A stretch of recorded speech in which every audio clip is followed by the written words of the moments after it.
আশা করছি সবাই আমাকে দেখতে পাচ্ছ।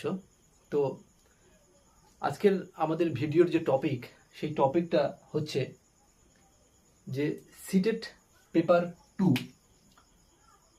সিটেট পেপার 2, ঠিক আছে, পেপার 2।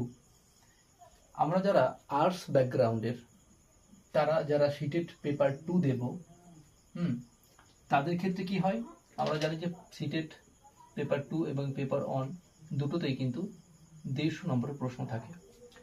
আমরা অনেকেই জানি না, যারা আমরা নতুন পরীক্ষার্থী, যারা পরীক্ষা দেব, আমরা অনেকেই জানি না যে এই যে 150 নম্বরের প্রশ্ন হয়, এই 150 নম্বরের মধ্যে কোন টপিক থেকে কতগুলো প্রশ্ন আসে, সেই যে বিভাজনের যে বিষয়টা, সেই বিভাজনের বিষয়টা আমরা অনেকেই জানি না। তো আমরা আজকের ভিডিওর মাধ্যমে সেই বিভাজনের বিষয়টা সম্পূর্ণরূপে জানব। তো চলো শুরু করি। আমরা জানি যে সিটেট পেপার 2 এর ক্ষেত্রে কি হয়, 4টা টপিক থাকে। একটা হচ্ছে সিডিপি,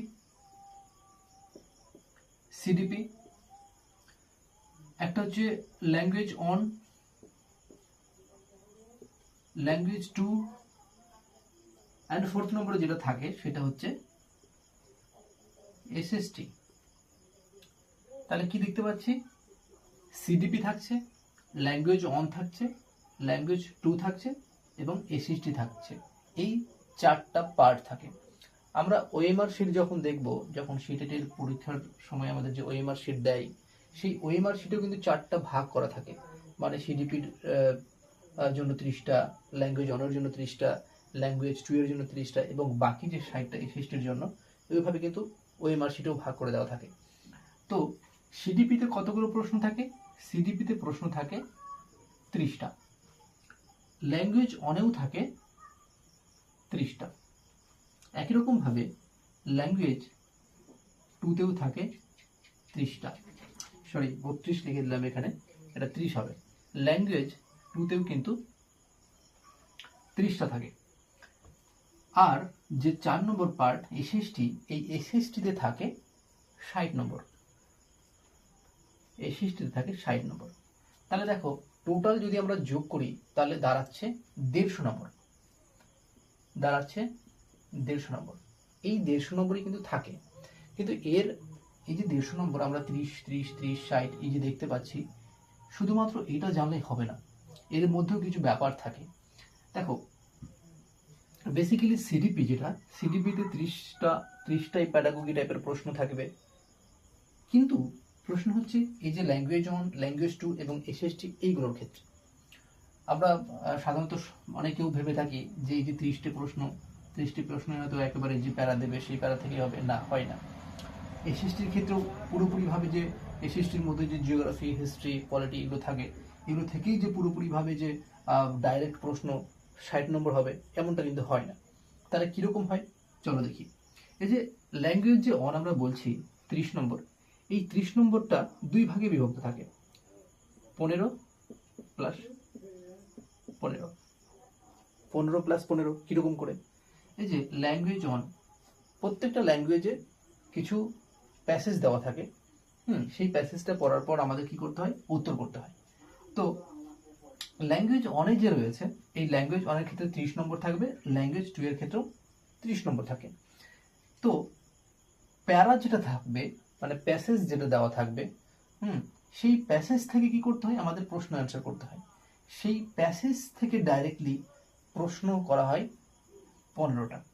এই যে 15টা, এই 30-এর মধ্যে, 30 নম্বরের মধ্যে 15 নম্বর ওই প্যাসেজটা থেকে প্রশ্ন হয়। তাহলে বাকি প্রশ্ন, বাকি যে 15 নম্বর থাকলো, ওটা কোথায় থেকে হচ্ছে? ওটা হচ্ছে, অর্থাৎ ল্যাঙ্গুয়েজ 1-এ যে টপিকটা থাকবে, যে বিষয়টা থাকবে, মনে করো কেউ ল্যাঙ্গুয়েজ 1-এ বাংলা নিল, কেউ ল্যাঙ্গুয়েজ 1-এ ইংলিশ নিতেই পারে, কেউ আলাদা কিছু নিতে পারে, সংস্কৃত নিতে পারে, হিন্দি নিতে পারে। তাহলে যে বিষয়টা নেওয়া হবে, ল্যাঙ্গুয়েজ 1-এর ক্ষেত্রে যে বিষয়টা নেবে, সেই বিষয় থেকে পেডাগোগি টাইপের প্রশ্ন থাকবে 15 নম্বর। তার মানে কি দাঁড়ালো? দাঁড়ালো এমনটা যে 30 নম্বরের প্রশ্ন, কিন্তু প্যাসেজ থেকে থাকছে 15 নম্বরের প্রশ্ন, আর বাকি পেডাগোগি টাইপের প্রশ্ন থাকছে 15 নম্বরের। এই যে প্যাসেজ থেকে বলছি বারবার 15 নম্বরের প্রশ্ন, এই প্যাসেজ থেকে কিরকম থাকে বলো তো?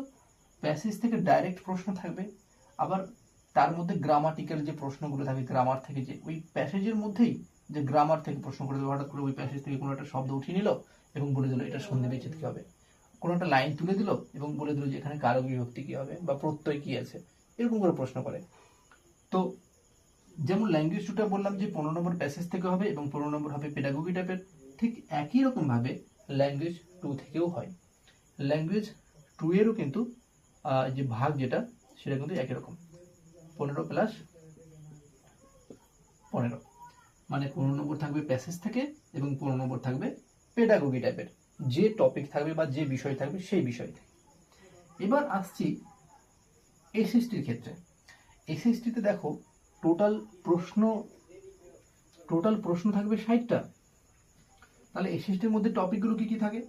এসএসটির মধ্যে থাকবে জিওগ্রাফি থাকে, হিস্ট্রি থাকে, আর একটা থাকে পলিটি। এই যে হিস্ট্রি, জিওগ্রাফি, পলিটি বললাম, এই যে তিনটে টপিক, এই তিনটে টপিকই কিন্তু আমাদের এসএসটির মধ্যে পড়ে। তাহলে এই যে তিনটে টপিক বলছি আমরা, জিওগ্রাফি, হিস্ট্রি, পলিটি, এই তিনটে টপিক থেকে থাকবে ডাইরেক্ট প্রশ্ন 40টা, আর 20টা প্রশ্ন থাকবে পেডাগোগি টাইপের। একই রকমের কথা এই ক্ষেত্রেও হবে যে তিনটে টপিক হিস্ট্রি, জিওগ্রাফি এবং পলিটি থেকে ডাইরেক্ট প্রশ্ন করবে 40টা, এবং এই তিনটে টপিক থেকেই প্রশ্ন করবে কত? 20টা। সেটা কিরকম হবে? পেডাগোগি টাইপের। যেমন সমাজ বিজ্ঞান, আমরা তো এটাকে তোমার এই জিনিসটাকে সমাজ বিজ্ঞান বলি বা সোশ্যাল স্টাডিজ বলি। তো সোশ্যাল স্টাডিজ থেকে কি হবে? 20টা প্রশ্ন থাকবে পেডাগোগি টাইপের। সমাজ বিজ্ঞান বলতে কি বুঝি বা সমাজ বিজ্ঞান সম্পর্কে যে ধারণা আমাদের মনের মধ্যে রয়েছে, আমরা কি জানি, সেই সম্পর্কে কিন্তু 20টা প্রশ্ন থাকবে।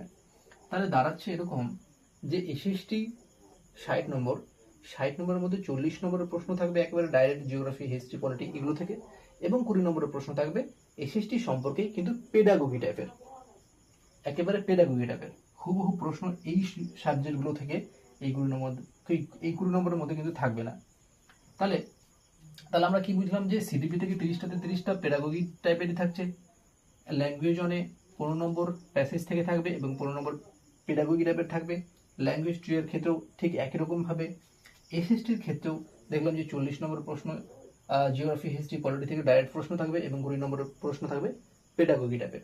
তাহলে গিয়ে আমাদের নম্বর বিভাজনটা দাঁড়াচ্ছে এরকম: 30 নম্বর, 60, 30, 90 এবং 60 দিয়ে 150।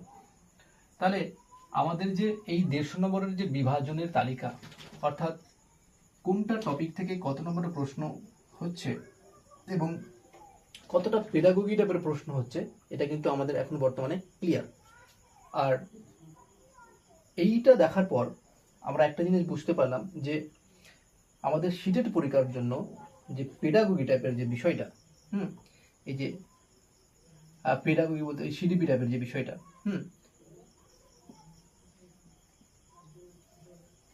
এই সিডিপিটা কিন্তু ভেরি ভেরি ইম্পর্টেন্ট। অর্থাৎ কেউ যদি মনে করে যে আমি সিডিপি পড়ে যাব না এবং সিটেট পরীক্ষা পাশ করে নেব, তাহলে তার এটা ভুল ধারণা।